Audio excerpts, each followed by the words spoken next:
teatro, conocí a Cartoon, que fue mi maestro. Y mis primeras obras fueron Las Polacas, que trabajaban sobre la trata de blancas en la década del 30, que fue este movimiento de los judíos polacos, bueno, un movimiento mafioso, que estaba un poco oculto precisamente porque la comunidad judía tenía mucho miedo de que si esto se investigaba y se conocían sus alcances históricos, bueno, podían generar una nueva oleada de antisemitismo en la Argentina, entonces se mantuvo tapado. Yo estrené las obras en el 2002 y fue fantástico, digamos, generó que la gente conociera más este tipo de fenómeno histórico en ese momento, que justo, aparte yo las escribí pensando que absolutamente nadie les iba a interesar leerlo. Yo decía, un fenómeno que ocurrió de la trata de blancas en la década del 30, algo tan sórdido y sombrío, en Rosario, yo soy rosarina, y qué sé yo, y sin embargo, desgraciadamente, con esto de la trata de blancas que continuamente está sucediendo, bueno, sirven las obras hasta como de advertencia. Y bueno, y escribir teatro es lo que más me gusta hacer, escribo muchísimo teatro, es lo que más me gusta hacer, esa escritura es la que más me gusta, me divierte enormemente, después pasan otras cosas, después llega el director, después llegan a los actores y todo se transforma, pero es una escritura que me gusta mucho, la ficción dramática me gusta mucho. Y también escribo para chicos, que es como la parte divertida de la literatura, y escribo para adultos, que es difícil, o sea, en este momento la literatura para adultos es muy trabajosa y muy competitiva para llegar a una editorial, para sacar un libro. No sé, capaz que yo tengo un umbral, no sé si se dice bajo o alto de frustración. ¿Qué sería cuando uno no lo soporta? Alto, bajo, un umbral bajo de frustración. Bueno, así que esto era un poco mi presentación. Me gané un montón de premios literarios, que los premios literarios están súper buenos. Me los gané primero por método. Un premio Clarín entre ellos. Claro, el premio Clarín de novela, un premio Argentores, que fue un montón de plata. El Estrella de Mar, hace poquito, el Estrella de Mar es honorífico. Es lindo, pero es honorífico. Es lindo, qué sé yo, es lindo ir a Mar de Plata. ¿Cómo no? No, es honorífico. Pero la mayoría de los premios teatrales, para que sepan, todos los premios son honoríficos, los teatrales, excepto el premio Trinidad Guevara para, cuando se menciona, para mejor actriz, mejor actor y mejor director, que reciben después de los 50 años una pensión vitalicia. En el ámbito de la escritura, el mejor autor está en el premio municipal o en el premio nacional, que ahí recibe una pensión también. Pero no, son todos vitalicios, todo eso el enlace, todo eso que ustedes por ahí ven en la tele, es todo todo es honorífico. Y bueno, y muchos premios literarios, que esto que decía que gané en parte por método, que es, tenés un texto que valorás, que te parece que está bueno, y si no te parece tanto no importa, ves las bases del concurso, las ajustás, lo envías. Del resto es una lotería, de lo que va a pasar. Sí están muy buenos porque visibilizan un poco a los autores, los premios literarios, aunque sea ese año, y en los que tienen una dotación económica te ayudan a vivir o 2 compras del chino o lo que fuera, pero digamos ayudan y estimula a ganarse un premio, por supuesto. Digo, hace poco fui a una radio a hablar y entonces alguien me decía, ay Patricia, entonces leen esa especie de currículum con premios, y yo decía, sí, pero va a ser lindo el día que venga y diga, me gané el bingo, me gané un loto, me gané, no, porque eso sin trabajar te los ganás. Bueno, no sé, ¿alguna cosa que me quieran preguntar antes de que hablemos? Yo traigo las directivas que me han dicho que le tengo que hablar a ustedes del teatro como género literario. Y sí, me paso acá delante de la silla, permiso. No, es que no sé si sentarme, porque voy a intentarlo, pero me parece que me queda el aire atravesado. Bueno, yo había pensado en hablar del teatro como género literario y algo con lo que empecé la otra charla también, que en realidad es lo mismo, es que uno puede decir que el teatro es un género que existe para la escena, o sea, ningún escritor va a escribir teatro para editarlo o para publicarlo en un blog, existe para la escena, el teatro se concreta en la escena, con actores, es un arte gregario. Pero es en su escritura y la preservación de esos escritos a través del tiempo los que permitieron una perduración de las obras. Nosotros no sabríamos qué es el teatro griego, ni quién fue Sófocles, ni nada, si esas obras no hubieran permanecido, y es porque esas obras fueron plasmadas en forma de escritura. Con esto quiero decir, el arte de la actuación es un arte efímero. El actor, sobre todo en tiempos pasados, no quedaba un registro de lo que ese actor había hecho, de esas innovaciones o no que pudo haber hecho actoralmente, pero sí de los textos, porque los textos se escriben. Entonces, es como nuestra misión o nuestro deber leerlo para perpetuarlo también, para que este siga siendo un género literario. Y para leerlo hay que retomar la práctica de la escritura, ¿no? Yo pensaba, si los aburro a todos ustedes, interrumpan, porque aparte es la siesta, o sea, puede haber una cosa de sopor, así que interrumpen y pregunto para interrumpirte, ¿tomas mate, un café? No, ay, me lo olvidé el café abajo. Voy a... Está bien. Bueno, entonces pensaba, a mí me costó armarlo porque, digamos, yo esto que les cuento, yo escribo teatro, entonces yo siempre pienso el teatro desde un lugar de producción del teatro, de escribir teatro, no desde el lugar del espectador. Entonces pensé, ¿cuáles son las funciones del teatro, ¿no? En el espectador, en el lector? Y una de las funciones que hace largo tiempo que fue identificada es la catarsis. Me paro así puedo escribir. Esperen que tengo que moverme con cuidado. Llevo el suero.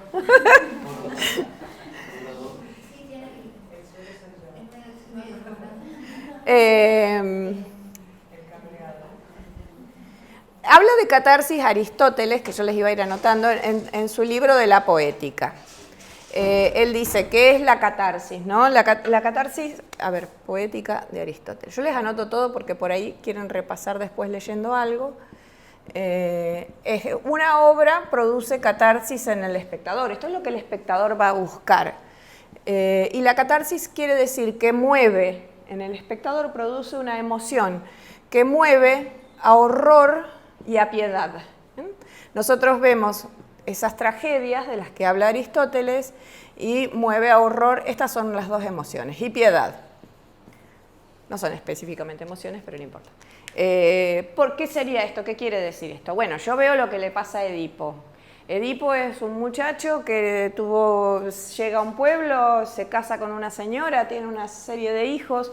Para llegar a Tebas, tuvo un accidente en el que tuvo que matar a una persona, o que se dejó llevar por la ira y mató a una persona, y de pronto, a raíz de que hay una peste en Tebas, él sale a preguntar a qué se debe y le dicen, para hacerlo corto, lo del incesto. El dios dice, bueno, esto ha sido un incesto, así te has casado con tu madre, una cosa horrorosa, porque digo, es horrorosa, nadie quiere saber eso, y él se castiga a sí mismo y se arranca los ojos. Y entonces nos da piedad, porque vos decís, piensa en cualquier tragedia griega, o hasta un culebrón mexicano, y van a ver que va a suceder lo mismo. El conflicto de la obra, a la emoción que nos lleva esa obra, la conclusión que nos lleva a esa obra, es una catarsis que tiene que ver con el horror y la piedad, ¿no? Medea. Medea es una mujer que es traicionada por el marido, y él la abandona para casarse con otra mucho más joven. La verdad es que no parece nada que fuera bueno. Y entonces ahí nos da piedad Medea, porque decimos, pobre Medea, el marido la abandona, los hijos, y ella agarra y mata a los hijos. Sentimos horror. Todas las tragedias griegas producen esto. Entonces esta es una función del teatro, la catarsis. Otra función podríamos decir, bueno, nos muestra otros mundos. Si nosotros vemos una obra del teatro no japonés, vamos a encontrar un mundo del Japón. Si nosotros, para no ir tan lejos, vemos o leemos una obra de Lope de Vega o de Calderón, vamos a entrar en el mundo del siglo de oro español, y esto implica, con el lenguaje del siglo de oro español, con la cultura del siglo de oro español, vamos a entrar en otra cultura y en otro mundo. Y también nos muestra otros tiempos y otros espacios, ¿no? No es lo mismo una obra donde, para ir al teatro moderno, a ver, por ejemplo, que habla sobre cómo se manejan las empresas con sus empleados, que estamos conociendo un mundo. A lo mejor uno no tiene por qué ser empleado ni trabajar en una empresa, entonces de pronto conoces cómo es ese mundo, y otra es la de un Robinson Crusoe que decide tener su casa en la isla y empieza desde cero. Entonces nos muestran otros espacios y otros tiempos.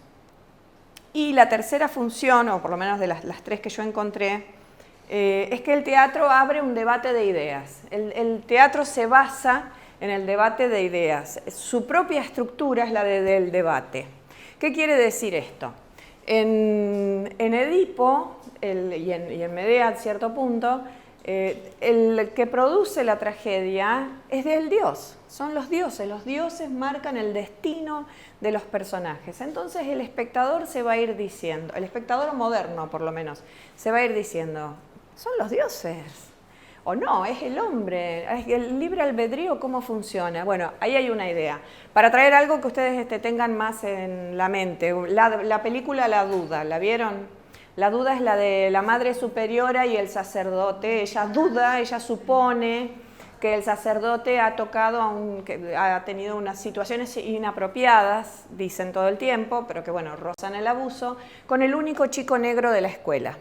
Ella no tiene una certeza, ella tiene dudas, ella no tiene una certeza, pero ella cree en su certeza.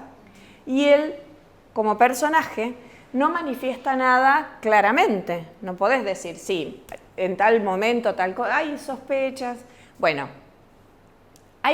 esa obra es una obra de debate propia, porque vos decís, cuando termina, ¿y si había sido el sacerdote? ¿Habría habido algo? No, sería ella.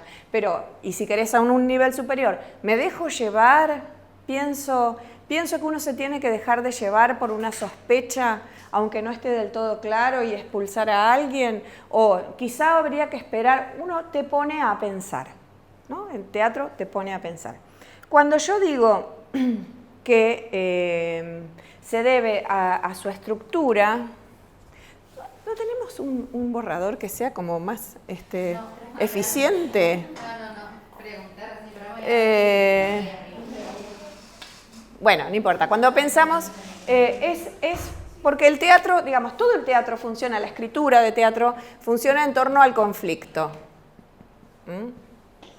Esto es lo que determina una obra de teatro.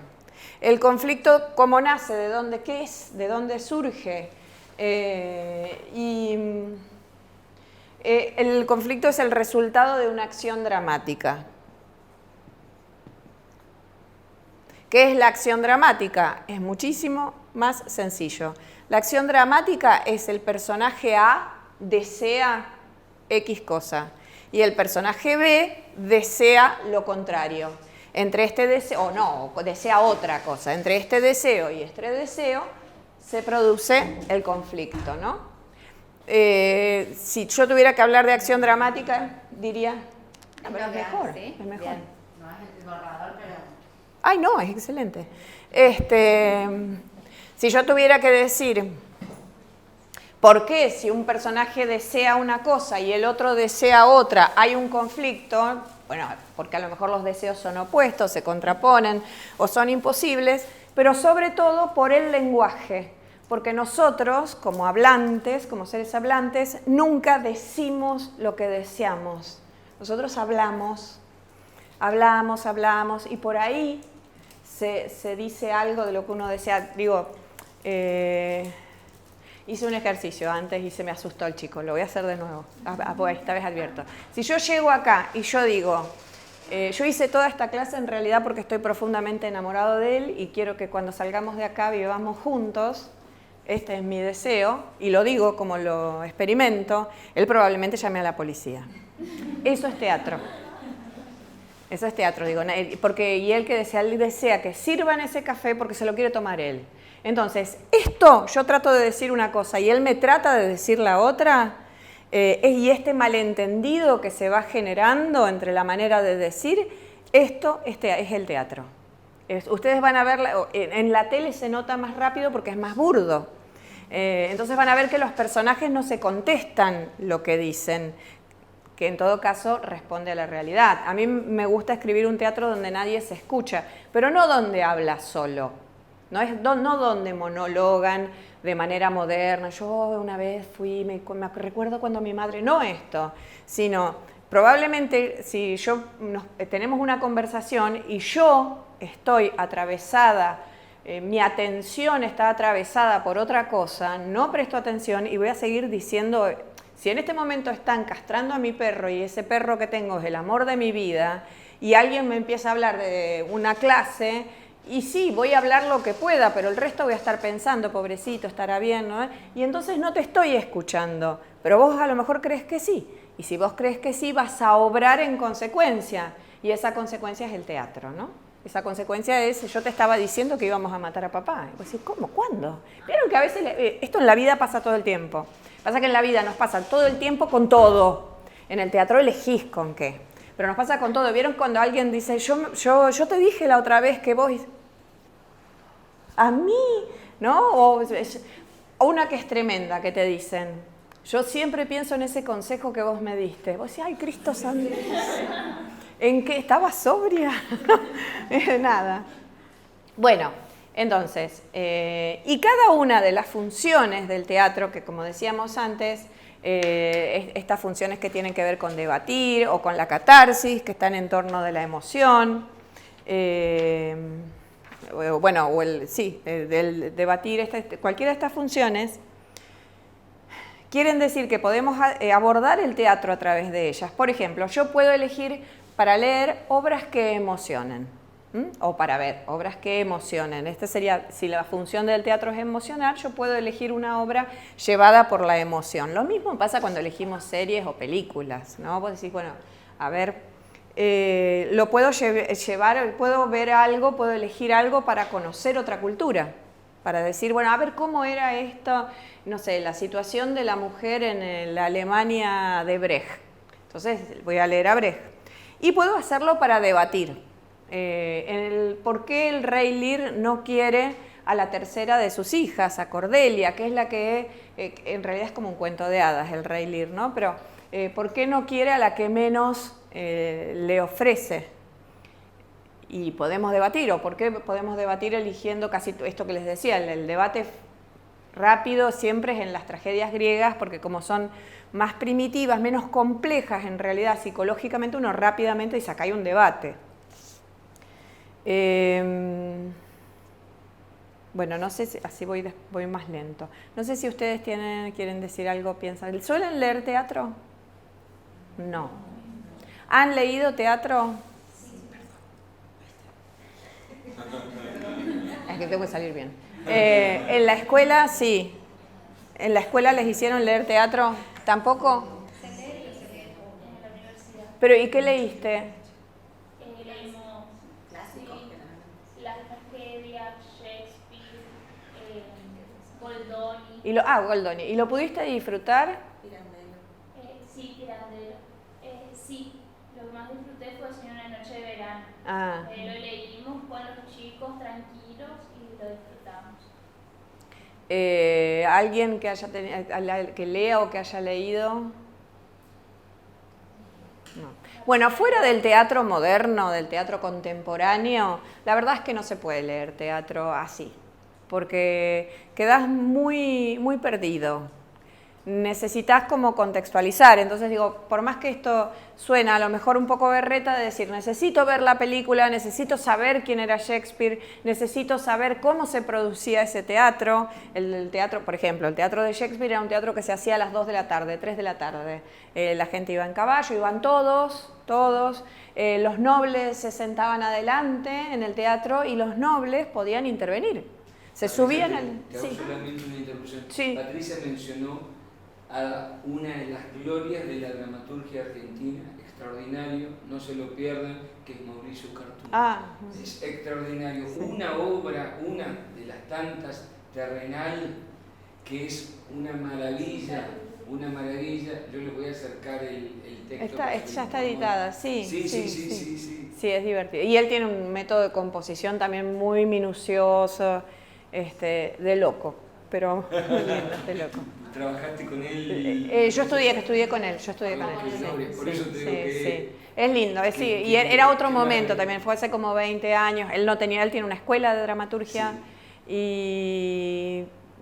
Nada, él es muy sensorial. Digo, esto también, vos cuando lees una obra, para que la obra te guste, tiene que tener sensorialidad. Entonces, él era muy sensorial, entonces yo iba y le decía, quiero escribir sobre, no sé, el nazismo en la Argentina, y la idea que yo tenía era tal, y no sé cómo hacer al personaje femenino.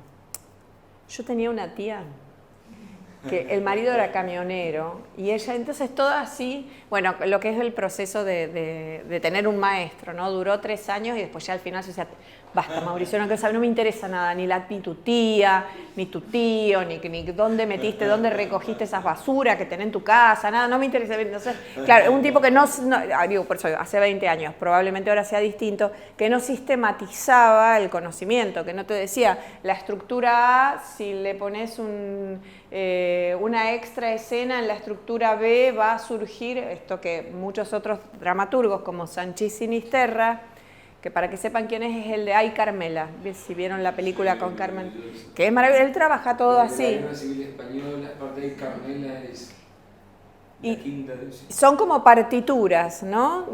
Sus personajes son A, B, así, y después empiezan a tomar forma. Y también es funcional, digamos. Lo que pasa es que escribir tiene que ver con la sensibilidad de cada uno, de qué metodología cada uno se siente más cómodo. Bueno, yo había pensado, esto les decía, que se puede leer desde la emoción. Cartoon es alguien a quien podés leer desde la emoción, porque básicamente te emociona. A veces las ideas de él están así medio como dispersas o mezcladas, pero cualquier obra, Esperando la carroza es una obra desde la emoción, porque la risa es emoción. Y si querés, ¿cuál es el debate posible en Esperando la carroza? Creían que no iba a preguntar nada. ¿Cuál es el debate posible en Esperando la carroza? ¿Se la recuerdan? Sí. Claro, y ¿qué haces o la vejez, o qué haces con tu mamá? Claro. En La Nona, digo, lo que yo recuerdo, en La Nona de Tito Cosa, el conflicto es un personaje que no para de comer, ¿no? Entonces el debate es, ¿quién es este personaje? ¿Quién es que no para de comer esta anciana? ¿Qué es? ¿Qué le pasa? Digamos, vos te divertiste, te reíste un montón, pero te vas con la pregunta. ¿Qué es esto que cuando se habla de crisis en el teatro o en el cine que te dicen, y después no te podés ir a tomar un café? Y la pregunta sería, ¿y por qué te tendrías que ir a tomar un café después de ver una obra de teatro o el cine? ¿Por qué no te vas a tu casa directamente? Porque necesitas hablar sobre lo que viste, debatir sobre lo que viste. Es por eso el café, digo, no es porque alguien necesite un café para tragar la obra. Disculpame, Patricia, sí. Porque me interesó. Si podés volver, sí, estabas hablando de las obras de Shakespeare, los nobles. Que los nobles podían participar en la escena, como si yo te dijera en Romeo y Julieta, no sé, cuando la madrastra, el ama le dice, mi nena se murió y qué sé yo, podía subir uno de los nobles y decir, ¿y por qué sucedió eso? ¿Usted no la cuidó? En Shakespeare enamorado muestran una parte. Shakespeare enamorado es buenísima la reconstrucción. Sí, digo, para el que tenga que leer por ahí. Entonces, digo, si yo quiero leer una obra de Shakespeare y tengo que contextuar, ver la película, es un trabajo. Entonces digo, es un tiempo. Por supuesto, es más rápido leer, probablemente es como leer en otro idioma, la verdad es que te perdés mucho. Entonces, ¿qué es lo conveniente? Si la lectura compartida es gozosa, el teatro compartido todavía más. Porque digo, mientras uno investiga de una cosa, digo, un club de lectura donde se lea teatro y donde todos tenemos aportes distintos de la ficción dramática. Está quien vio una versión de Romeo y Julieta hecha, no sé, por DiCaprio y vos no la viste y entonces te cuenta y aporta, enriquece y divierte sobre todo, digamos, se entretiene. No es que esta cosa de, ¿por qué, Dios mío, tengo que leer teatro? ¿No? Que es un espanto.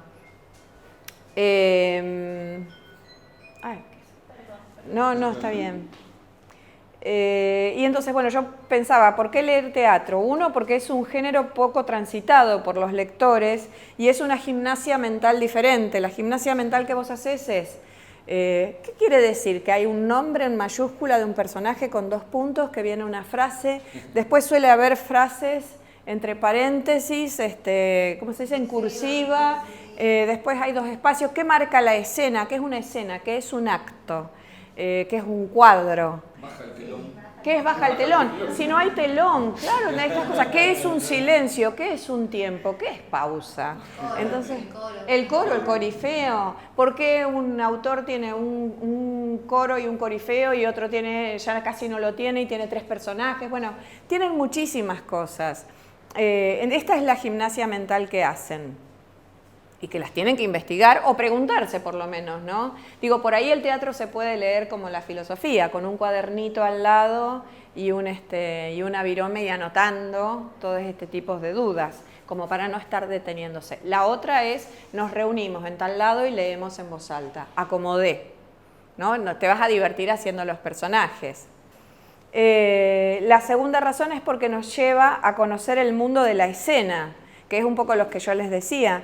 Cómo es un teatro, qué es la escenografía, cómo haría un actor para representar tal o cual cosa. Un actor que sea de la escuela esta de Al Pacino y de las escuelas de Strasberg y que pasa todo por la emoción y estas cosas, y la memoria emotiva, el recordar un suceso triste para llorar en escena. Eso para hacer Lope de Vega no te sirve. Digo, porque imagínate que un teatro en verso que dura 2 horas, si le agregás la emoción, todavía estamos viendo las representaciones que se hicieron hace un año, o sea, sería extensísimo. Entonces, cada texto de cada época tiene una forma de representación actoral de ese tiempo. O bueno, las tragedias griegas que duraban 5 horas, con intervalos, con entremeses. La tercera es porque es un género literario en extinción. Es como la guacamaya azul, si no se lee y no se edita en el formato que sea, va a dejar de existir, porque quizá va a caer en lo que es el guión literario. Vieron que a nadie se le ocurre leer el guión de una serie. O sea, ¿qué estuviste leyendo? Sí, el guión de, no sé, House of Cards. Y en el guión literario, en el guión de cine, en el guión de serie, nos pasaría lo mismo que nos pasa con el teatro, pero está más lejos. Por ejemplo, si un guión marca, ¿qué es un zoom? ¿Qué sé yo? Zoom al rostro de tal. Traveling de no sé qué. O sea, tienen todo el lenguaje del cine, que sería necesario aprender el lenguaje del cine para leer un guión de cine. Todavía el lenguaje del teatro nos queda cerca. Todavía. Yo que escribo teatro hace 20 años no sé lo que es el foro, no sé lo de las luces, no sé nada y no me interesa saberlo. Tampoco les interesa, o sea, ustedes tienen que tener una idea de cómo era el escenario, no de las particularidades de la escena. Si había 3 luces y las luces iluminan, no es necesario tanto. Pero sí es interesante saber si el escenario era para 10.000 personas, como hacían los romanos, o si el escenario era una caja italiana chiquita, o un bar o un cabaret. Cambia la manera de leerlo.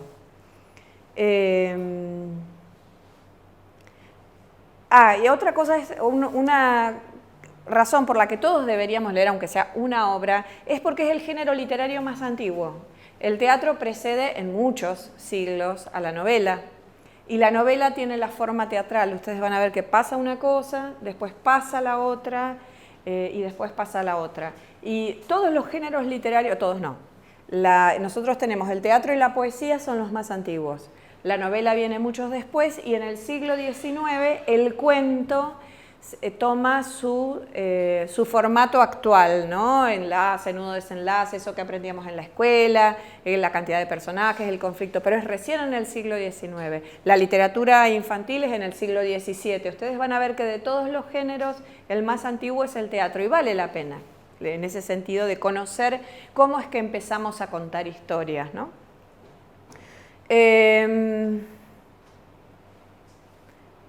Yo me imaginé esto de por dónde empezar a leer teatro, si uno que tuviera que leer. Entonces, hay como cierta presión social de que uno debería conocer a los clásicos. Mi experiencia particular es, yo leí a Lope de Vega a los 14 años y fue un horror leer Fuente Ovejuna a los 14 años. Y el Quijote a los 15 ni les digo, pero no, y el Mío Cid, empezabas con el Mío Cid a los 13, como si pudieras tener algún tipo de herramienta para entender esa época, ese lenguaje, ese conflicto, esta cosa racista de los moros contra los españoles, contra los moros, bueno.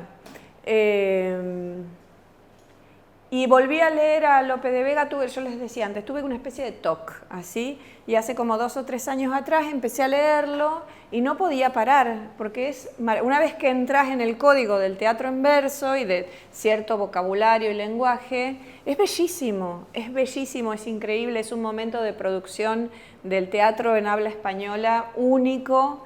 Y si ustedes leen e investigan, se llegaran a interesar por este tipo de teatro, van a ver que hay autoras del siglo de oro que no son conocidas, que han quedado como, ¿cómo es que se dice? Como olvidadas a lo largo de la historia. Una es Ana Cano, que era una autora admirada por Lope de Vega y todo, que van a poder leer 2 obras de ella, o 3, no sé si hay 3, que murió de una enfermedad infecciosa, yo creo que era tuberculosis, pero no me acuerdo, muy joven, pero tenía muchas obras, y cuando alguien moría de una infecciosa se quemaban todas sus pertenencias, entonces se quemaron sus manuscritos, que estaban en su casa, ¿no? Y que en general estaban en su casa, o sea, no había los manuscritos, salvo que los editara alguien para venderlos, que esto sería todo otro tema.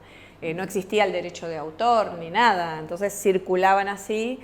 Si alguien no había hecho eso, se perdía, y aunque lo hubiera hecho eso, también se podía perder.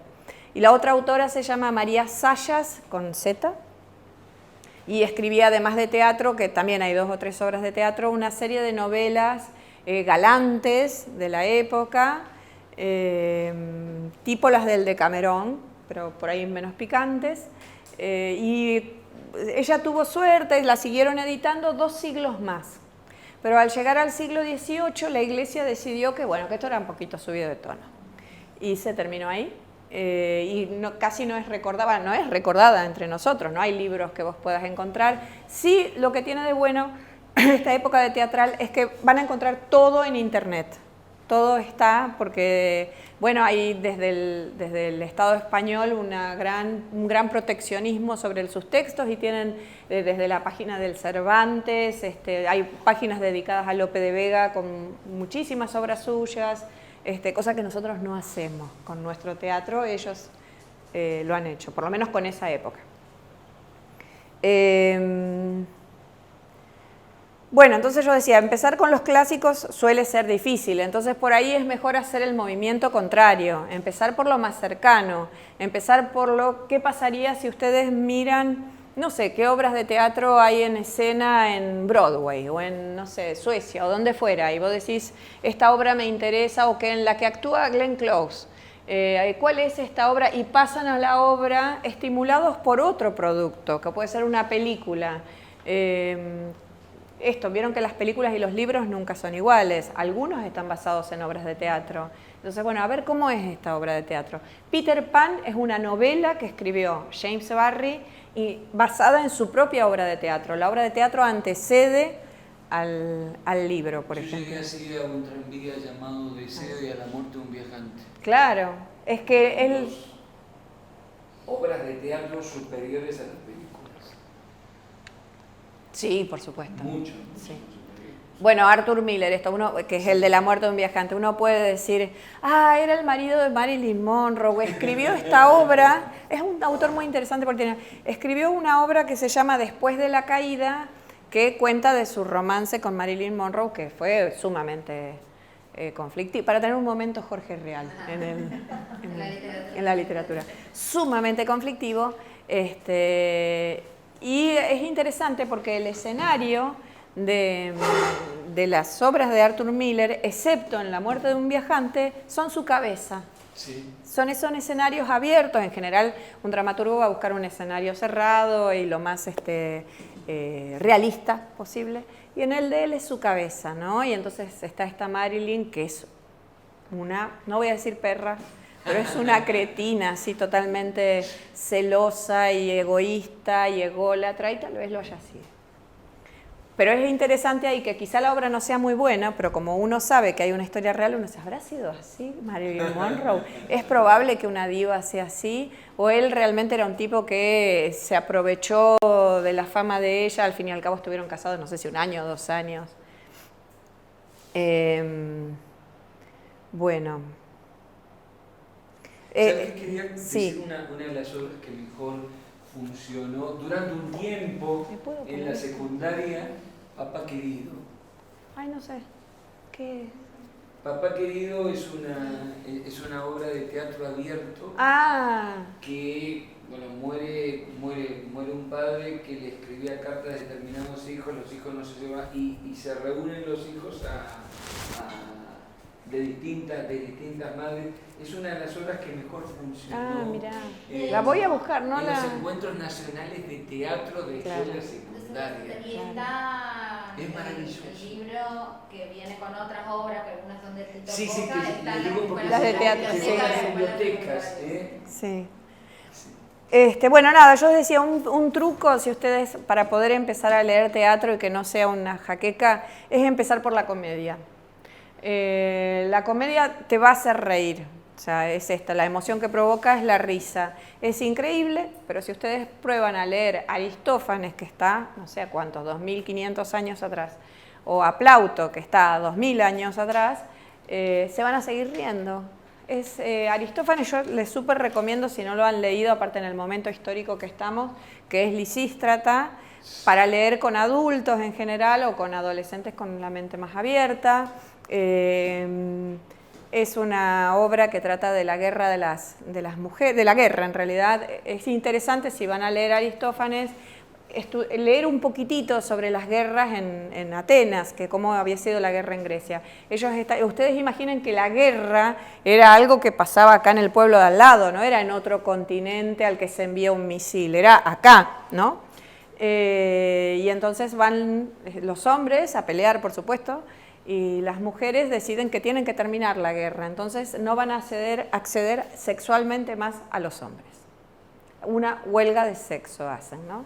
Esto en el año 2500. Entonces Lisístrata, que es como la cabecilla de las atenienses, la que propone la idea, reúne a todas las mujeres para jurar sobre el vino, porque en Aristófanes las mujeres tienen fama de borrachas, de todas de beber mucho. Entonces juran sobre una ánfora de vino y hay algunas que dicen, no, yo no voy a poder, yo no puedo estar sin él. No. La obra, por supuesto, es un recorte sobre lo que podría haber sido, digo, porque estos hombres podían haber accedido a otro tipo de mujeres en otros pueblos o a hombres, ¿no? Pero bueno, Aristófanes quiere hacernos creer, o juega con la idea de que los maridos solamente tenían sexo con sus mujeres, y si sus mujeres no se lo permiten, van a estar todo el tiempo alzados, que es como están en la obra, están todo el tiempo, y esto es una obra sumamente pornográfica y muy divertida. La comedia, a diferencia de la tragedia, criticaba las costumbres actuales, entonces por eso digo, está bueno leer algo del lugar que vayan no sé si es una comedia de Molière, bueno, a ver cómo era la sociedad de Molière. Aristófanes propone que las mujeres toman una decisión cuando en realidad las mujeres, las ciudadanas griegas, no salían de su casa, lo único que hacían era tejer y tener hijos, no estaban habilitadas para nada más. Pero es lindo pensar en la obra, él hasta les da la palabra para que puedan hacer esto, ¿no? les cuesta lograrlo porque los hombres ya están por reventar y entonces se pacta la paz para que puedan tener cada uno su mujer y su holganza en paz, ¿no? ¿Cuál es la obra, perdón? Lisístrata. Y bueno, no, por eso digo, no todo el erotismo se nos ocurrió con Las sombras de Grey, ya venía desde antes. Y la comedia es una manera de acceder. Todas las comedias hablan de personas comunes. ¿Qué quiero decir con esto?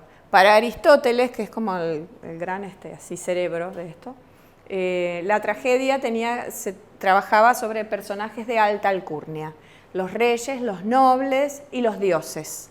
Y las comedias solamente sobre personas como eran crítica de costumbres, sátiras y burlas sobre personas corrientes. En el caso de Aristófanes muchos eran personas de la ciudad. O sea, yo escribo la comedia y nos reímos del kiosquero. Hay una que es sobre Sócrates, que es extraordinario. Sócrates es un pedófilo, contado esto con humor, ¿no? Es pedófilo, se dedica a la nada, son una manga de perezosos los filósofos y él ya no los puede tragar. Un campesino manda a su hijo a la escuela que se llama Las Nubes, a la escuela de Sócrates para que después pueda hacer buenos negocios en el campo. Y el pibe se la pasa debatiendo sobre las ideas y qué sé yo, y el padre dice, pero tiré la plata con esta educación. Bueno, son estas cosas. Hasta el día de hoy, si ustedes hacen el esfuerzo de pensar, no hay una comedia donde aparezca un personaje de alta alcurnia, que sea satirizado o que sea, o hay muy pocas, o un dios, ¿no? Bueno, nosotros se supone que somos judío-cristianos.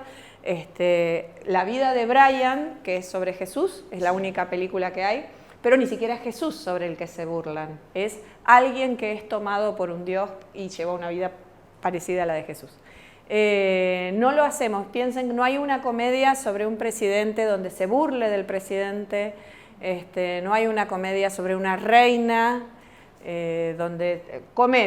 digo, no que haya una obra donde haya algo de humor, ay, qué linda historia, la reina de Crown, no, comedia, donde sea un personaje ridículo. No lo hay. Seguimos manteniendo la premisa de Aristóteles. Bueno, si tienen que leer, yo pensaba, entre Shakespeare y Molière, Molière es mucho más divertido, o sea, si siguen en la comedia, Molière es mucho más divertido, tiene críticas modernas, o sea, su crítica a los médicos son críticas que podemos seguir usando hoy, el enfermo imaginario, el médico a palos. En el médico a palos, por ejemplo, el protagonista es un campesino violento que le pega a su mujer. No está contado con una carga dramática, o sea, esto de la violencia de género, nosotros lo hemos vuelto dramático. No estoy diciendo con esto que sea una cosa banal, sino que evidentemente antes no se castigaba ni se penaba ningún tipo de violencia, y entonces ella decide vengarse de su marido, para lo cual hay un noble que está muy enfermo y lo hace convertir a él en médico. A la fuerza, ¿no? Y el tipo se siente forzado a que es médico o le van a dar una paliza si falla en el tratamiento. Y ella de esta manera se venga del marido. En el enfermo imaginario es un hipocondríaco al que le venden cualquier verdura, iba a decir, pero sí, al que le venden cualquier medicamento diciéndole que lo va a sanar. Bueno, y tiene otras más contra los médicos, al punto, él había llegado, en ese momento el teatro era como un mecenazgo de los reyes, ¿no? Entonces la primera representación se hacía en palacio y el rey daba el visto bueno y después, no sé, pasarían a un teatro.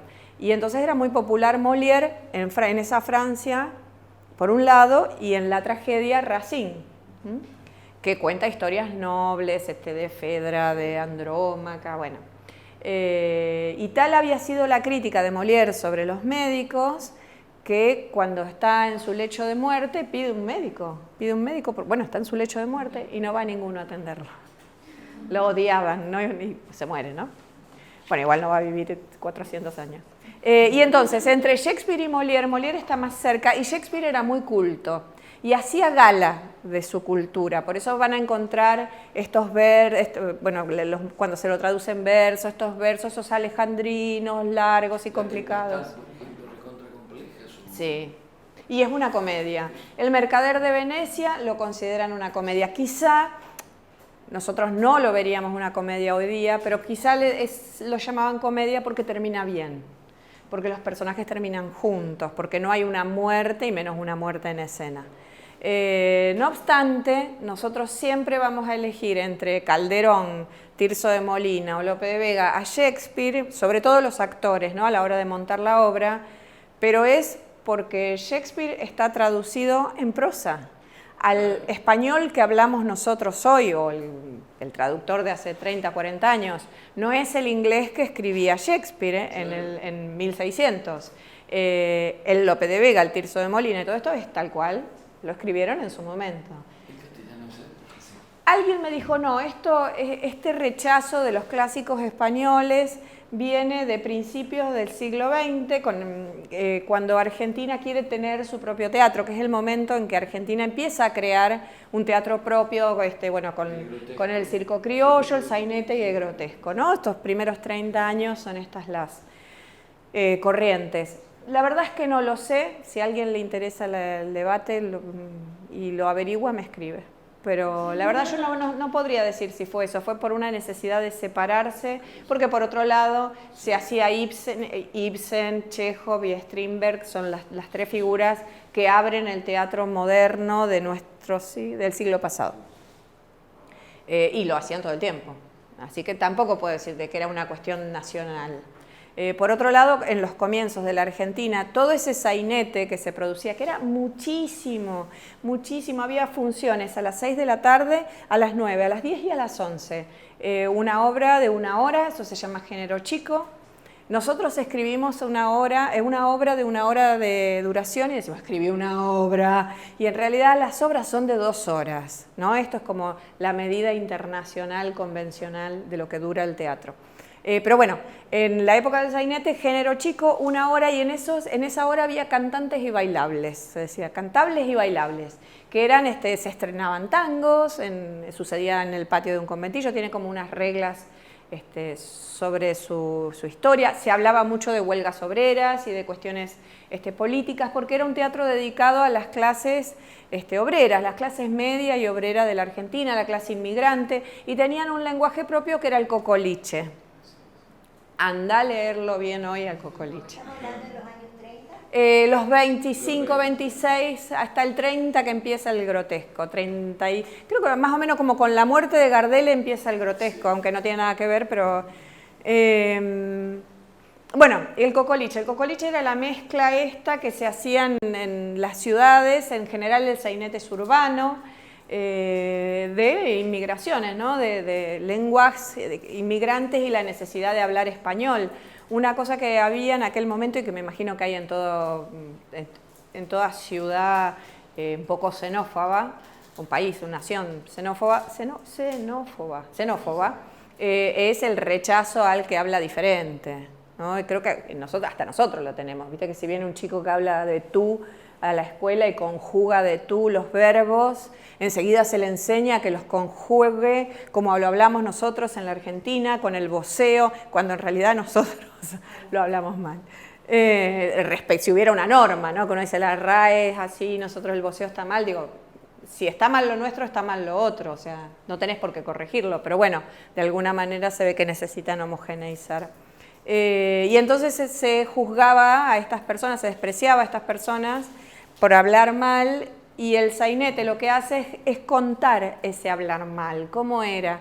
Entonces la mayoría de las piezas están escritas con ese lenguaje que es para alguien que nunca ha escuchado a abuelos o parientes o gente inmigrante, no puede comprender prácticamente lo que dice. Es muy interesante como experiencia de que es nuestro lenguaje, fue la cuna de nuestra habla argentina, y sin embargo nos pasa esto que nos quedó lejos. Sí, de ahí que para volver a Cartoon, que él recomienda que si alguien quiere escribir hoy el habla de un inmigrante o de una persona que está atravesada por otro idioma, directamente ponga esto en la didascalia. La didascalia es la indicación que va entre paréntesis, habla muy mal el español porque todavía sigue arrastrando el acento de Polonia. pero no que escribas como lo pronunciaba, porque eso no le sirve a un actor dentro de 20 años. Todo Discépolo, que es como nuestra gran figura teatral de esos años, de los 40 del siglo pasado, todo Armando Discépolo está escrito con Cocoliche. O con el lunfardo. El lunfardo también ya nos quedó lejos, ¿no? Le digo, uno por ahí esos tangos más canyengues, ¿qué dice? Leí hace poquito una obra, un sainete que se llama Los Escrullantes. Hasta hoy no puedo saber qué es Escrullantes, que si eran los ladrones, una obra totalmente sórdida, sobre unos ladrones que le roban a otros, sórdida que te pone los pelos de punta, con lo cual muestran que la delincuencia en esos años de pobreza tenía un nivel tan alto como la nuestra. Después yo pensaba esto, ¿de qué traducciones elegir a la hora de leer teatro? Casi, por supuesto, las argentinas, porque están cerca de nuestro oído, tan cerca. Un dramaturgo que sepa escribir bien tiene que tener un oído muy afinado de lo que oye, de cómo habla la gente, de cómo hablaría un personaje, cómo habla un tartamudo, cómo habla un mudo, y cómo habla un asmático, por ejemplo. Son distintas maneras de hablar y eso tiene que estar plasmado en el papel. Disculpa, me quedé pensando cuando vos decías que el lunfardo nos queda lejos. A nosotros en nuestra región nos queda todavía mucho más lejos porque claro. Nunca se habló y hay generaciones, las actuales, que ni siquiera conocen. Uno le habla del lunfardo a sus alumnos y hay quienes no saben a qué nos estamos refiriendo. Nos queda en esta región lejísimos. Claro. Pero por eso digo, son experiencias de conocimiento. Lo tenés que hacer más que nada para conocer que para disfrutar la obra y la temática. Es para conocer de qué era eso, qué era ese lenguaje, qué era... Bueno, entonces yo decía, lo mejor son las traducciones argentinas, si no las latinoamericanas y si no lo que haya. Así. Pero, ¿por qué tiene que ser argentino? Porque el teatro, una experiencia que pueden hacer... el teatro tiene que tener, es como el psicoanalista, tiene que hablar como hablas vos, para que llegue a tu corazón con facilidad, tiene que hablar como hablas vos. Si usan el vosotros en escenas te vas a quedar, ¿no les pasa que ven series españolas y dicen tendrían que estar subtituladas? ¿No? Porque entre que no entendés, te quedás afuera a veces, lees traducciones de novelas, de anagrama. Encontré una que es de Andrea Camilleri, este autor de policiales, y yo decía, es un follón que es un tortón. Digo, ¿de qué habla? No podés entender nada. Entonces digo, bueno, claro, son traducciones españoles, se perdió como la posibilidad de tener ediciones y con traductores propios y bueno. Pero la experiencia en cuanto al teatro leído que yo les decía es esto. Ahora hay un auge del audiolibro, se pretende que haya un auge del audiolibro, no en nuestro país todavía porque es muy caro, esto me lo dijo una editora de Planeta, es muy caro producirlo. Entonces nosotros igual no sé si es la misma experiencia, los invito a que la hagan, oír un libro que leer un libro. A mí yo no puedo ir tan rápido. A lo mejor leo más lentamente, ¿no? Pero no puedo decodificar tan rápido si alguien me lo va leyendo en un audiolibro. Igual, insisto, estos son los comienzos de este formato y no estamos acostumbrados. Nos pasó con el celular, nos pasó con el mail, quizá nos pase también con el audiolibro. Como idea es muy buena.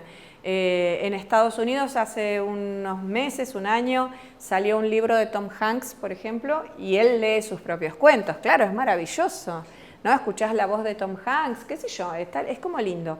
No obstante, si pueden hacer, digo, hay audiolibros en YouTube y hay en Spotify que pueden escuchar. Y yo hice la experiencia de escuchar en Spotify unos cuentos de Edgar Allan Poe por un mexicano. Patada en el hígado total.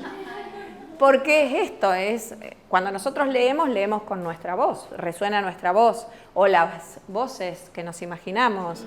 ¿No te resuena alguien con acento dinamarqués? ¿Qué sé yo cómo es? Entonces, pienso, esto es un negocio que yo alguna vez quise hacer y no lo voy a poder hacer, así que se los dejo. Que es, ¿qué pasaría si nosotros grabamos nuestras obras ¿no? Si ustedes hacen esa experiencia de jugando, como dicen los chicos, de, bueno, vamos a leer, ya sea, imagínense el Lope de Vega argentino, es para nosotros, no se lo vas a vender nunca jamás a un español, un madrileño va a soportar un personaje, ¿cómo se dice? Lope, bueno, de esa época que cesee como ceseamos nosotros.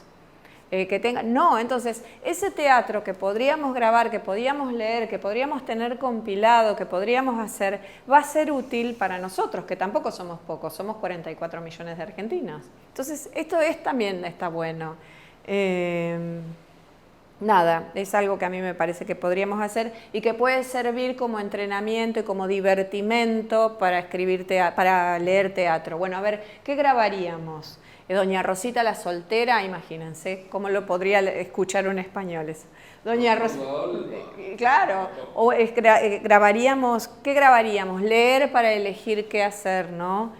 ¿Qué pasaría? Digo, no existe la experiencia, así que se las dejo como virgen. ¿Qué pasaría después con la gente que escuchara esta obra de teatro grabada por ustedes? ¿Qué pasaría? ¿Podría disfrutar la obra? ¿Qué pasaría? El radioteatro no estaba muy lejos y era algo que, no sé, lo disfrutaban multitudes. Eso sería una actividad posible para leer teatro, decir, bueno, lo voy a grabar para ver, para presentarlo, para que, nada, la grabación te la pones en el celular para repartirlo. No sé, no tengo ni idea de si es caro o barato ni nada. Lo otro es organizar ciclos de teatro leído, que son muy divertidos también. Hay que elegir qué temática, digo esto de Lisístrata, ponerle 3X ese día a la función y hacerlo, es muy divertido. Van a tener el público porque es muy atractivo para la gente y para ustedes mismos, ¿no?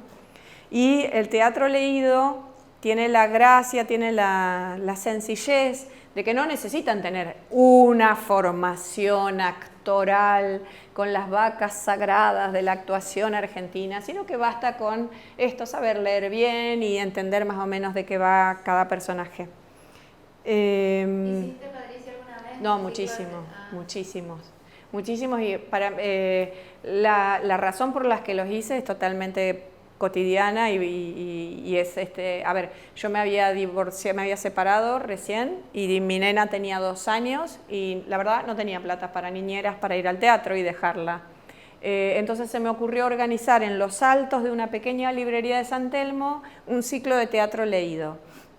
Íbamos a leer obras de autores que estaban escritas o recién escritas porque era una manera, leer a la previa del estreno, era una manera de escuchar si vos como autor habías cometido muchos errores o qué sé yo y corregirlo antes de que llegue al actor, antes que llegue a la idea definitiva de montar la obra, ¿no? Le ofrecimos esto a hombres y a mujeres, los hombres ninguno quiso porque los hombres son como más exquisitos. Entonces nos preguntaba, ¿va a tener prensa esto? No. ¿Y es pago? No. Es nada, era así. Entonces trabajamos con mujeres que escribían, dramaturgas, y con alumnos del CELCIT que venían a leer, alumnos de actuación. Acá tienen, me imagino, alguna escuela de teatro de actuación, sí. Y entonces está bueno, porque ellos se entrenaban leyendo, saber leer, saber colocar la voz, expresar, forma parte de sus tareas, de sus misiones como actores, y para los autores también, y el director... ¿Ganábamos todos? No, y ganaba el librero, porque era el único donde terminabas comprándote un libro o comprando algo para tomar. Pero era totalmente gratuito y así fue la primera vez y lo hicimos como 2 años y después lo hicimos en un bar de jazz y lo hicimos en un museo del vestido, entonces era un museo de historia, entonces se nos ocurrió, era también una excusa para escribir obras muy cortitas de 20 minutos, de media hora y fue una experiencia extraordinaria y la gente que venía a escuchar, porque uno decía, ay, se van a aburrir. Se complicó cuando queríamos llevar estos ciclos de teatro leído a un teatro y el teatro nos decía cuánto cobramos. Y la verdad es que, y estaba esto, era quién va a pagar para ver 4 tipos vestidos común y corriente sentados con el papel en la mano leyendo. Entonces, hagamos un intermedio, decían en los teatros, hagamos un semimontaje, que es el actor con algo de vestuario, algo como escenografía, supónganse el sofá y el papel en mano. Y no está bueno, no es lindo. O sea, si vos decís, yo vengo a ver una obra de teatro y voy a pagar y qué sé yo, no es del todo, es una media obra de teatro. Entonces, me parece que esas cosas tienen que ser más abiertas y, en todo caso, pedir una colaboración o que lo subsidie otra persona, una institución, o a beneficio de, ¿no? Yo hago esta función a beneficio de un comedor y traigan, no sé, alimentos, plata, lo que sea. Entonces ahí va a funcionar y va a ser atractivo. ¿Por qué es atractivo en serio? Hay que encontrar la forma de que todos salgan ganando. Bueno, les dije, grabar las lecturas. Otra experiencia es si alguien está en una FM, trabaja en una FM, es hacer esto que les decía de grabar las voces. Bueno, hacerlo en la radio, habiendo ensayado un poquito. Porque si no, viste que te sale cualquier cosa o te tentas de risa. Y entonces, habiendo ensayado un poquito, leerlo en la radio. Había un ciclo en Buenos Aires que lo solían hacer y realmente era agradable. Lleva su tiempo, porque la obra a lo mejor tiene 30 minutos, por decir una obra corta, más otros 30 que ensayar. Bueno, te va a llevar todo un día, o sea, toda una tarde ir, ensayarlo, grabarlo, haberlo leído en tu casa. Bueno, el leer a voces, es decir, tenemos un club de lectura y leemos. Somos X personas, 20 personas, 10 personas lo vamos a hacer. Bueno, creo que se los dije antes, que si toda lectura compartida es una lectura gozosa, la del teatro tiene que ser más porque es por excelencia un arte gregario. O sea, el teatro no se hace solo, no se hace para vos solo. Habrá algún autor, habrá habido, ¿no? El autor también gozó en el siglo XIX, XX, de un gran prestigio y lo importante era hacer la obra de fulano de tal. Ahora está apoyada en el director. Es una obra es una obra de Mengano, decimos, y ese Mengano es el director. Hubo un momento que fue el actor. Imagino que si vos vas a ver teatro en Broadway, pesa, digo que vos decís, no sé si vas a ver La Duda o vas a ver a Meryl Streep, ¿no? Digo, seguramente te pese que es Meryl Streep. El costo de la entrada también está apoyado en que es Meryl Streep. Así que bueno, yo traía un poco esas cosas para contarles sobre el teatro, cómo leer teatro, sobre la producción de teatro. Espero que ahora las escucho a ustedes. Les dejo, acá está, este es mi mail. Por cualquier cosa, si tienen ganas de escribirme, si se les ocurre, si necesitan ayuda para armar algo o lo que fuera, es cazadoraoculta@hotmail.com. Me pueden escribir cuando quieren. El Cazadora Oculta es por Salinger. Lo aclaro porque, lo dije antes, digo, pero lo aclaro porque cuando empezó el chat y qué sé yo, me decían, Cazadora Oculta. Y, no, tarado, es por Salinger. O sea que tampoco todo el mundo conoce el Salinger, entonces... así que bueno, no sé cómo lo han pasado, fue como muy así. Es difícil en una siesta.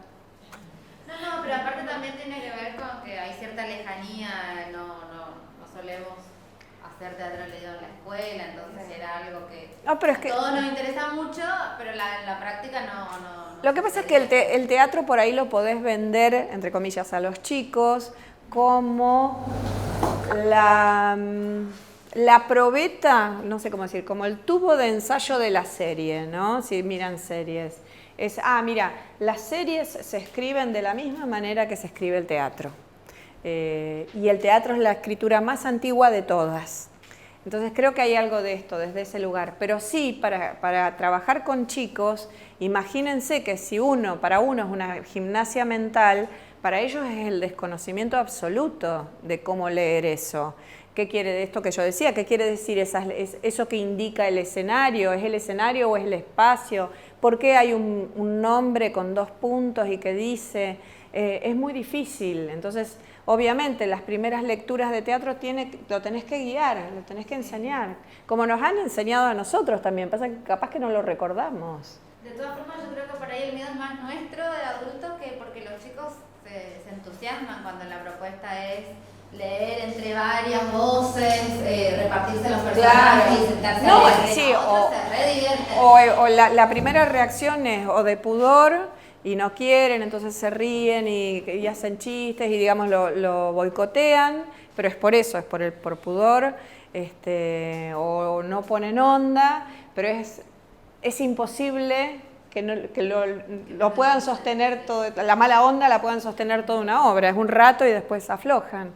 Entonces, yo trabajé, pero hace como 10 años, teatro leído en una escuela de una localidad cercana que es Isla del Cerrito. Y eran grupos de 12 alumnos. Y justo en ese entonces, muchos años atrás, más de 10 años, sí, 15 años atrás, en esa localidad no hay muchos entretenimientos, digamos, y nos dejaban salir de la escuela, y a 400 metros por ahí de la escuela había un escenario de material.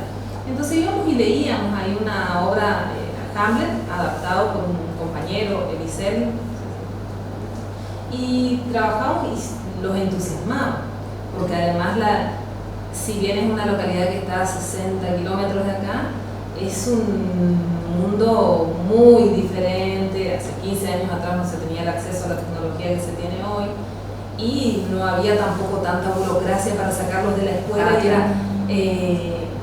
Nos cruzábamos y no se querían volver. A veces el profesor que continuaba iba hasta el escenario y participaba. No, bueno, digo, no voy a decir está en nuestra memoria genética el teatro, pero está en nuestra memoria genética el teatro. Digo, de alguna manera, sí, hace 3.000 años que ha sido un divertimento para nosotros. Digo, hay un montón de cosas, desde el mal de ojo, la creencia en el mal de ojo, hasta el chisme, que forman parte de nuestra manera de entender el mundo, aunque seamos ateos y las personas más luteranas y calladas posible, pero digo, el chisme es un cuento, el cuento parte del chisme. Lo que pasa es que el chisme tiene una respuesta rígida a ese problema que plantea, mientras que el cuento abre una pregunta. ¿Qué quiere decir? Un chisme. Primero que el chisme tiene algo que no hay literatura que lo supere, que es la entrada al texto, ¿no? Que es, hay algo que me contaron que no lo prometí que no lo iba a decir, pero mira, no puedo más. Te lo voy a contar. Vos ya estás ahí, vos decís, por Dios, si no me lo cuenta la estrangulo, ¿no? O me dijeron que no lo cuente, o siempre hay como un pequeño ganchito. Te cuento a vos, pero te lo cuento a vos.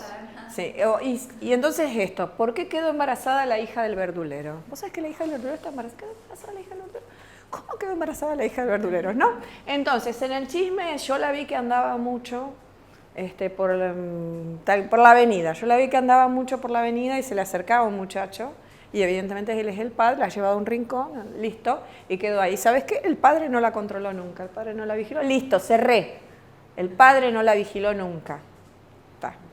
Es un cuento que en general no tiene este introito de no sabes lo que... Sin embargo, hay cuentos como de Roald Dahl o hay cuentos que imitan la oralidad y tienen también esta manera de... Lo cuento como me lo contaron, ¿no? Esta cosa de un introito que suena que el personaje está parado contando. ¿Por qué quedó embarazada la hija del verdulero? Bueno, yo la vi que iba mucho por la avenida y la seguía un muchacho. Tal vez haya sido el muchacho porque él era muy alto y la miraba, cuando la veía ella y miraba para otro lado, sus ojos resplandecían. Quizá el padre no la controlaba mucho. ¿Por qué no la controlaría el padre? ¿No? Entonces yo me voy a preguntar sobre eso. Por ejemplo, si yo digo, ella lo que quería era quedar embarazada para arruinar la familia, en un cuento pensaría, ¿por qué querría quedar embarazada tan joven? En el cuento yo me pregunto, no es que va a aparecer la pregunta entre signos de interrogación. Piensen ustedes en los cuentos que conocen y van a ver que los mejores cuentos nunca tienen respuesta. Lo que hacen es hacer que nosotros nos preguntemos. El chisme no, en el chisme vos necesitas aprender el mundo rápido. Es una prostituta que anduvo por la avenida y se terminó y ya está. Entonces digo, hagan este ejercicio. Yo tengo la teoría de que las mujeres somos mejores cuentistas porque somos chismosas. Entonces desde chicas, primero desde un lugar histórico cercano, que es que desde chicas estás escuchando chismes. Y después, porque las mujeres no acceden a la escritura, a la literatura, digamos, hasta mucho después, y todo lo que ha habido desde la Edad Media hasta, no sé, el Renacimiento, hasta el siglo XVII, es coser, amortajar, ayudar a esperar el parto, ¿no? Una mujer que está por parir y entonces se reúnen a esperar para ayudar en ese parto, para ayudar en un entierro, para una boda, y ahí se cuentan cosas, es coser y cantar. Lo que decimos, lo que vieron que uno dice, ay, esto es coser y cantar. Entonces yo creo que mucho de la literatura femenina tiene que ver con este recuerdo genético. Y respecto del mal de ojo que decían, o sea, nosotros, hay una frase que dice, uno puede terminar con el pasado, pero el pasado no termina, que es una de Magnolia, de una película. Uno puede terminar con el pasado, pero el pasado no terminó con uno.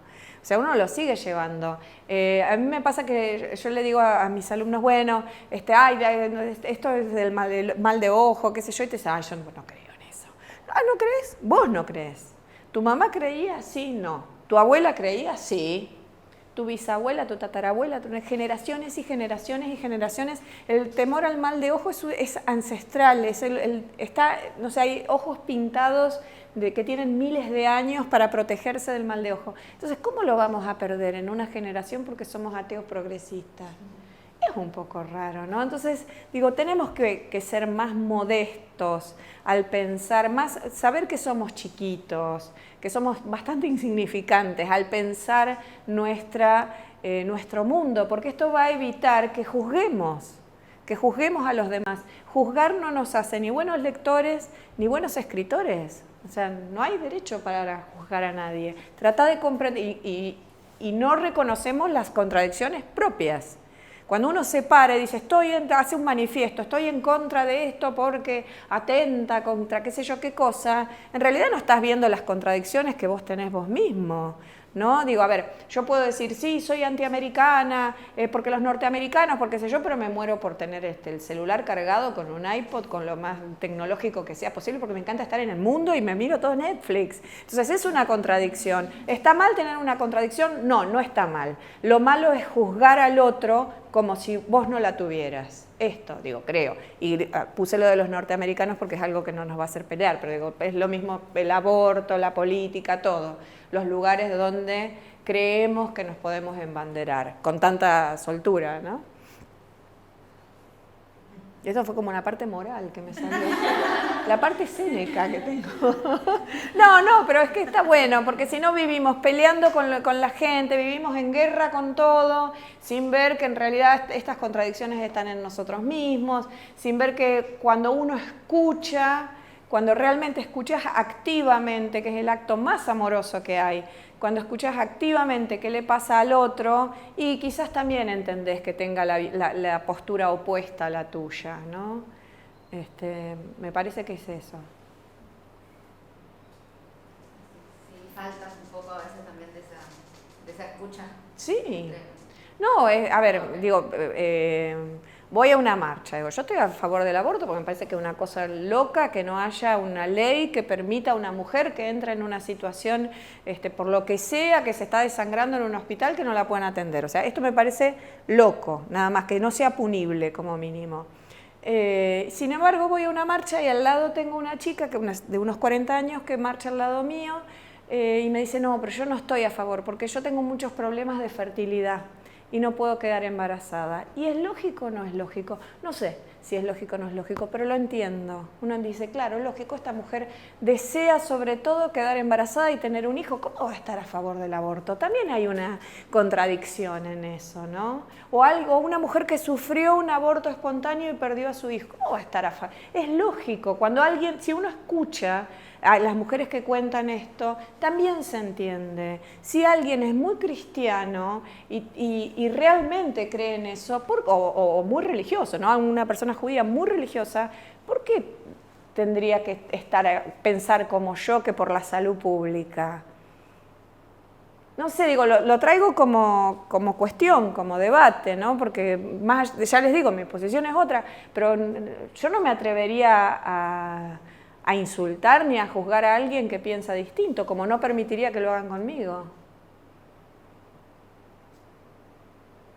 Ahora me dicen, somos todas pro vida y nos parece horrible. ¿Qué estés diciendo? No, yo no ni ni una cosa ni la otra, pero no sé, nos fuimos como del teatro lejos.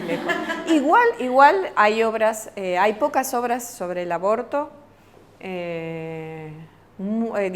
A partir de esto hubo una movida de una crítica que estuvo buscando y recopilando, y había muy pocas historias donde aparece. Sí, hace 2 foros, no me puedo acordar quién lo dijo, debe estar en una de las ponencias.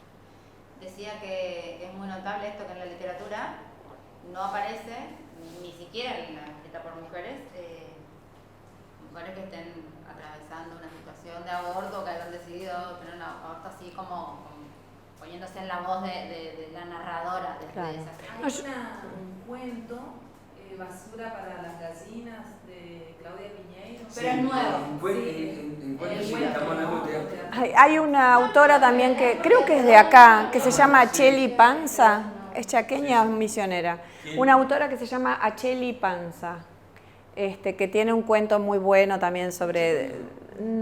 vive en Buenos Aires, pero la verdad es que no sé, joven, 35 o algo así, y tiene un cuento de hace unos años, imagino, o sea, no de cuando empezó esto, sino de hace unos años, que es sobre 2 mucamas y una que empieza a tener que muere en un aborto. Yo escribí una obra en el 2007, se estrenó, sobre mi bisabuela, no sé, eso no filmes. Mi bisabuela practicaba abortos en el campo. Entonces, mi bisabuela, o sea, una señora que hoy tendría 140 años, a lo mejor 130 años, practicaba abortos en el campo, en Santiago del Estero, que era donde vivía, después se mudó a Cebal, en Santa Fe, y lo hacía con más allá de que le pagaran, y no con dinero, le pagaban con yo esto he preguntado a mi papá cuando escribí la obra, ¿y qué hacían? Bueno, le llevaban un chancho, una gallina, lo hacían en el campo, ¿no?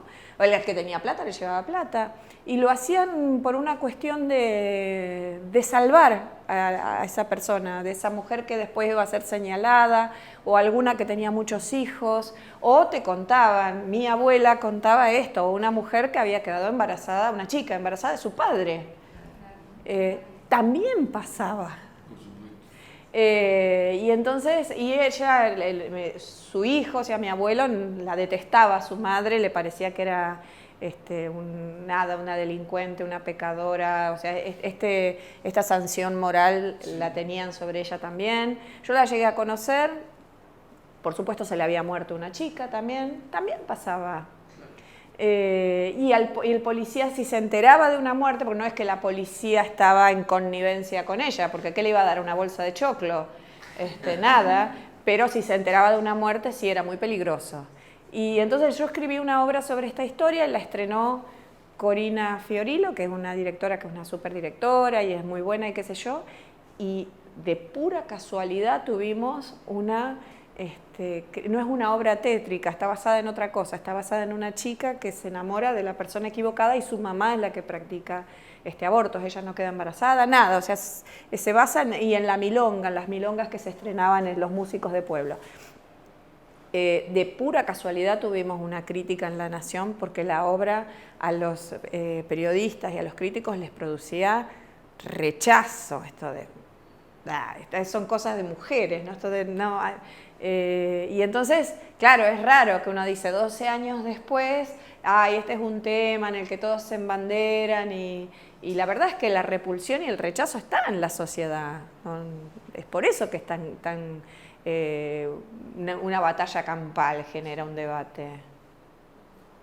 Pero a partir de acá sí descubrimos otras obras que había sobre estas historias.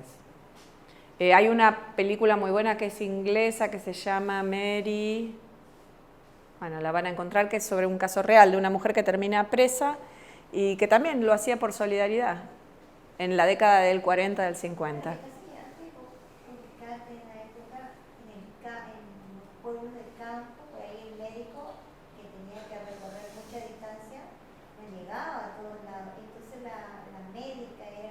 La comadrona, claro. Entonces hacía también a la vez No, y mi bisabuela era madre soltera, había tenido a sus dos hijos, a mi abuelo y a su hermana, con un señor casado que se llamaba, ella es Petrona Suárez, mi apellido es por ella.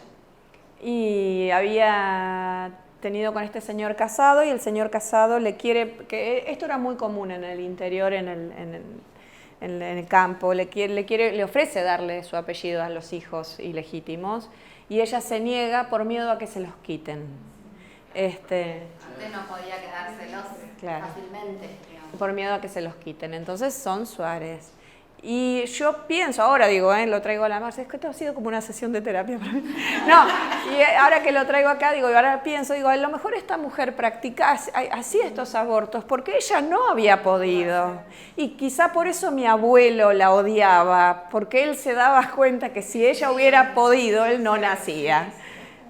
Digo, nada, son las historias de nuestra familia. Digo, el otro día, para decirlo de otra manera, el embarazo no deseado es el tema sobre el que está construida prácticamente, uno de los 3 temas sobre los que está construida nuestra literatura occidental. Desde Ana Karenina, Las palmeras salvajes, el otro es el adulterio, Helena de Troya, ¿no? Todos, ustedes fíjense, hay cuestiones, hace un tiempo, en un viaje así que a Sicilia, que es todo pro Pirandello, y entonces mi marido, que súper admira a Pirandello y qué sé yo, me decía, ves, vos tenés que escribir como él, no todas estas cosas de cuerno, de hijo, de qué sé yo. Y entonces en un momento le digo, mira, estoy leyendo un cuento de Pirandello. Acá es una mujer grande y gorda que se acuesta con un chico de 15 años y queda embarazada. En este otro pasa tal cosa, todos los cuentos de Pirandello, que aparte eran cuentos de pueblo, porque él vivía en un pueblo, tratan sobre esto, sobre la sexualidad humana y la fertilidad y la fecundidad, ¿no? Los que pueden tener, García Lorca, todo el tiempo es sobre eso. En nuestra literatura está construida sobre el adulterio y el embarazo no deseado, o el hijo mal habido. Nuestras leyes.